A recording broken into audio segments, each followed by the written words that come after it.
The majority of San Diego County's water supply comes from the Colorado River. It keeps our faucets running and landscapes green, and it makes quite a trek to get here. It starts as snow in the Colorado Rockies.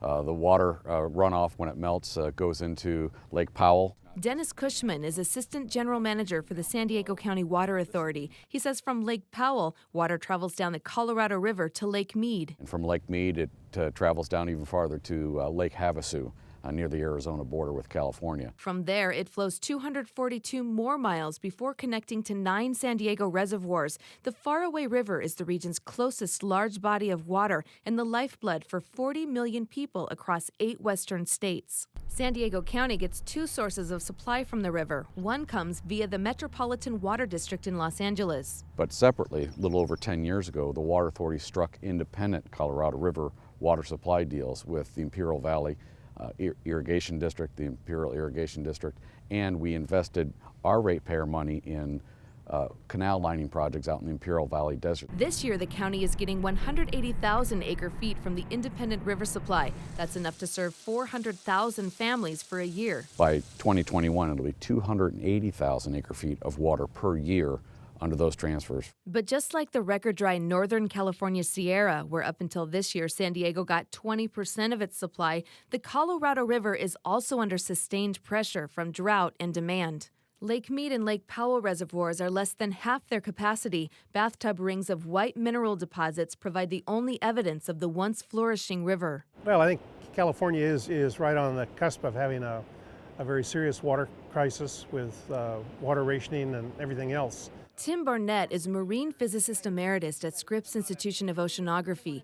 His extensive studies of the Colorado River, and particularly Lake Mead, led him to warn 5 years ago that there's a 50% chance Lake Mead will run dry within a couple of decades if climate changes as expected and future water usage is not curtailed. If you don't like the global warming explanation, you've got Mother Nature, and she's offering a very harsh lesson. Barnett, who says he came out of retirement for his grandchildren's sake, found demand, evaporation, and human-induced climate change are creating a yearly deficit of nearly 1 million acre-feet. What's going to happen for the next 20 is more or less a linear trend. I mean, we've got a pretty good idea right now what's going to happen.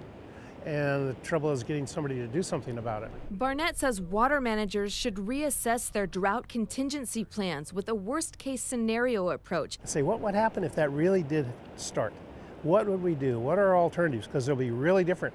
If you know water and rain's going to come back normally, say in 2 years, if you could say that, your management approach would be entirely different than if you said, well, whatever we got now is the most we're ever going to have again. Dennis Cushman assures San Diego has little risk of shortage from its Colorado River supplies because of the region's high priority in the water rights system. If shortages ever hit California, those shortages start at the lowest of the priority system. He says San Diego could be impacted by supply cuts to Metropolitan if shortages were imposed. But they would start there, and it would take a while for those shortages to impact Imperial Irrigation District supplies. Cushman says San Diego County is continuing to invest in local water supply diversification, such as desalination. They're also increasing storage at local reservoirs like San Vicente and Lakeside, where the new dam is 117 feet higher than the old one. The San Vicente Reservoir expansion has more than doubled its capacity. Nearly 40% of the new storage will be used to capture water during wet years to use during subsequent dry years. But what we're out there right now, given this unprecedented